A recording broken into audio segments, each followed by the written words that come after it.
वाराणसी से शुरू की गई तो आज 7 अप्रैल 2026 को आपके जनपद में पहुंची है। और यह परिवर्तन यात्रा जो चलाई जा रही है साथियों, ये परिवर्तन यात्रा जिस मकसद के लिए चलाई जा रही है, तो आप लोगों को जो हैंडबिल मिला, उस हैंडबिल में 4 विषय प्रमुख रूप से दिए गए। उसमें सबसे पहला विषय है कि जाति जनगणना का विषय।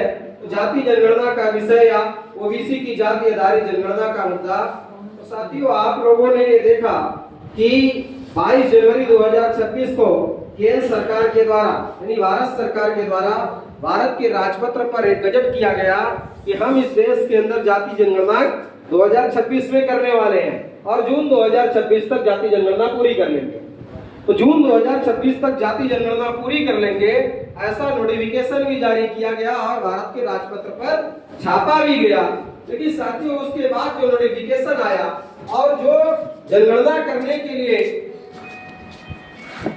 जो लोग जनगणना करने के लिए लगाए गए लोग हैं, उन लोगों को क्या मिला? जो प्रपत्र मिला, उस प्रपत्र में सारी जानकारी आपसे पूछ रहे हैं, लेकिन आप कौन सी कम्युनिटी से इसकी जानकारी नहीं पूछ रहे हैं, आप कौन सी जाति के हैं, ऐसी कोई जानकारी ही नहीं ले रहे हैं। जब हमारी गिनती ही होने वाली नहीं है तो फिर तुम इसको जनगणना का नाम क्यों दे रहे हो, जब मेरी गिनती ही करने वाले नहीं हो।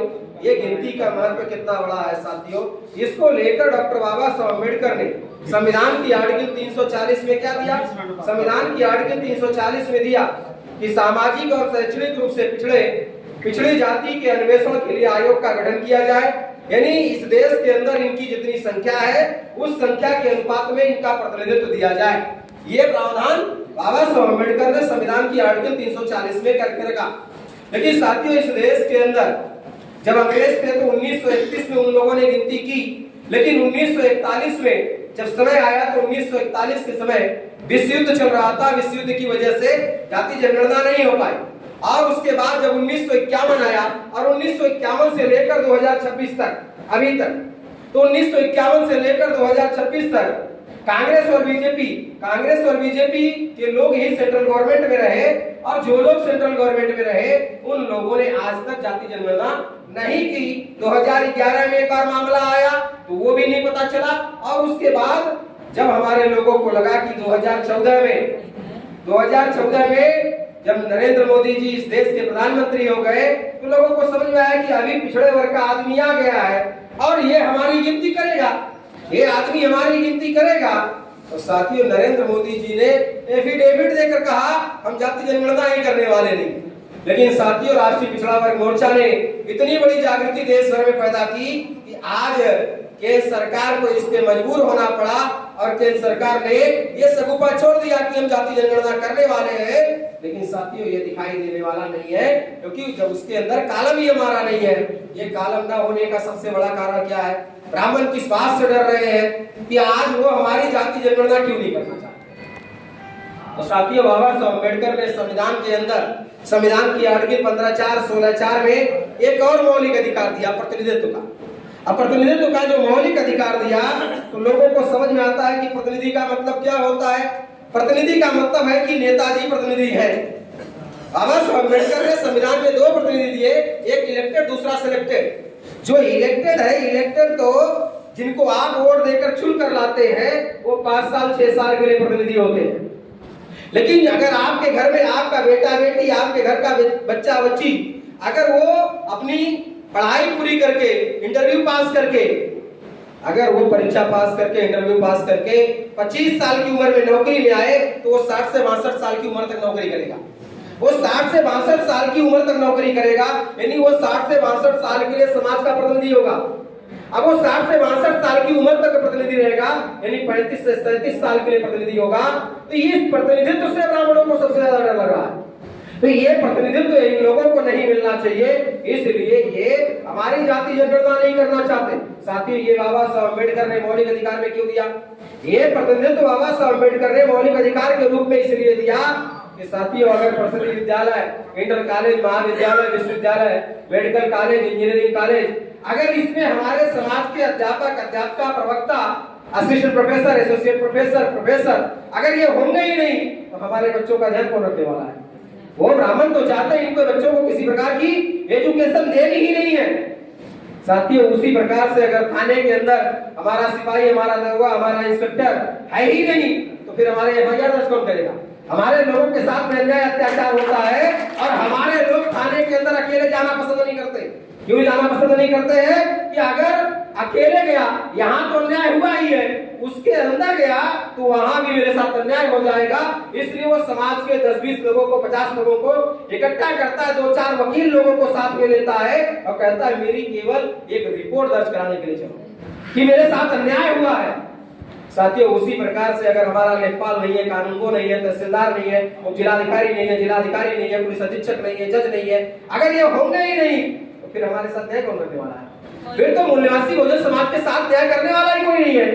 तो इसके लिए साथियों ये जाति जनगणना होती है तो क्या होगा? इस देश के अंदर भारत सरकार क्या करती है? भारत सरकार की रिपोर्ट आती है, कार्मिक मंत्रालय की रिपोर्ट 2011 में आती है कि देश के अंदर शेड्यूल कास्ट के लोगों की यानी अनुसूचित जाति के लोगों की आबादी 15% है, लेकिन सेंट्रल गवर्नमेंट में वो कितना है? केवल 11.5%। शेड्यूल ट्राइब की अनुसूचित जनजाति की संख्या 7.5% है। ये लोगों की कितनी? सेंट्रल गवर्नमेंट में 4.5%। अब ओबीसी के लोगों की बारी आई तो ओबीसी के लोग कितना? तो ओबीसी के लोगों का मंडल कमीशन कहता है कि 52 से 54%, लेकिन सुप्रीम कोर्ट में बैठे हुए सुप्रीम लेवल के बदमाश ब्राह्मण जजों ने 9 जजों की बेंच ने क्या जजमेंट दिया? तो 9 जजों की जजमेंट दिया गया कि आपको, जैसे साथियों ओबीसी के लोग हम लोग हैं और ओबीसी को भूख लगी है, अब इसके पेट में जाना है कि हमें भूख लगी है और हमारे पेट में 540 ग्राम भोजन जाना जरूरी है। अब हमें भूख लग गई है और 540 ग्राम हमको भोजन चाहिए, तो सुप्रीम कोर्ट के 9 जजों की बेंच ने क्या कहा? तुम्हें 540 ग्राम नहीं मिलेगा, तुम्हें 270 ग्राम मिलेगा, तुम्हें 270 ग्राम मिलेगा। और जब बैठे खाने के लिए तो कहा देने वाले भी हम ही हैं, देने वाले भी हम ही हैं, परोसेंगे भी हम ही। और जब हम बैठे खाने के लिए तो हमारी थाली में आया केवल 65 ग्राम भोजन। जिसको भूख लगी है 540 ग्राम की, उसके पेट में कितना आया? उसके पेट में जा रहा है 65 ग्राम भोजन। जब उसके पेट में 65 ग्राम भोजन जा रहा है तो फिर उसका विकास होगा कि विनाश होगा? और ये मेरे आंकड़े नहीं है, ये भारत सरकार के आंकड़े बता रहा हूँ। ये आंकड़ा ऐसा मत सोचिएगा कि धर्मेंद्र मौर्य जी अपने मन से बता रहे हैं, ये आंकड़े भारत सरकार के हैं। तो भारत सरकार के आंकड़े ये कह रहे हैं। और इस देश के अंदर आरएसएस और बीजेपी के लोगों ने 2013 का समय याद कर लीजिए। यहाँ पर लोग ऐसे दिखाई दे रहे हैं कि 2013 का समय सभी लोगों को याद होगा। 2013 में क्या प्रचार किया गया? तो आरएसएस और बीजेपी के लोगों ने प्रचार करना शुरू किया, ओबीसी के सारे अधिकार अभी खा गए, ओबीसी के सारे अधिकार अभी खा गए। ऐसा प्रचार ब्राह्मणों ने, आरएसएस के लोगों ने गांव-गांव में, गलियों-गलियों में, आपके मोहल्ले में आकर किया। तो क्या कहा? हमारे लोगों ने विश्वास भी कर लिया, हमारे और लोगों ने विश्वास भी कर लिया कि हाँ ये खा गए। अरे एक बार पलट के पूछा भी नहीं कि अगर तुम कह रहे हो तो भारत सरकार के आंकड़े हैं, क्योंकि उन्हें आपको मालूम ही नहीं कि भारत सरकार के आंकड़े क्या है, वो तो आंदोलन चलाने वाले लोगों को मालूम है ना। तो साथियों अगर ये बात हमारे लोग पूछते, आप कह रहे हो कि सारे अधिकार ये खा गए, तो मंडल कमीशन में 27% मिला हुआ है और वो 27% का केवल 6.5% अभी तक मिला। तो फिर तुम कह रहे हो कि 27 में 6.5 जब मिला हुआ है तो वही कैसे खा गए भैया? जरा बताओ तो। 6.5 मिला है, बचा है 20.5। अब ये 20.5 कौन खा रहा है? 20.5 कौन खा रहा है? तो 540 में से आज की तारीख में 4-5 कितना खा रहे हैं कि 475 ग्राम हमारे हिस्से का बावन खा रहा है। अगर हमारा 540 ग्राम भोजन है तो हमें 65 ग्राम मिल रहा है, मेरे 475 ग्राम भोजन को कौन खा रहा है? तो बावन खा रहा है। इसलिए वो बावन खाकर मोटा तगड़ा हो गया है, हमारे लोगों को मिल ही नहीं रहा है। तो साथियों इसलिए ये जाति जनगणना नहीं करना चाहते हैं कि अगर जाति जनगणना हो गई तो इस देश के अंदर 90% आबादी इनकी है। अब 90% आबादी मूल निवासी बहुजन समाज की है। तो उत्तर प्रदेश राज्य के 75 जिले हैं, तो 75 जिलों में से कितने जिलों का जिलाधिकारी इनको बनाना पड़ेगा?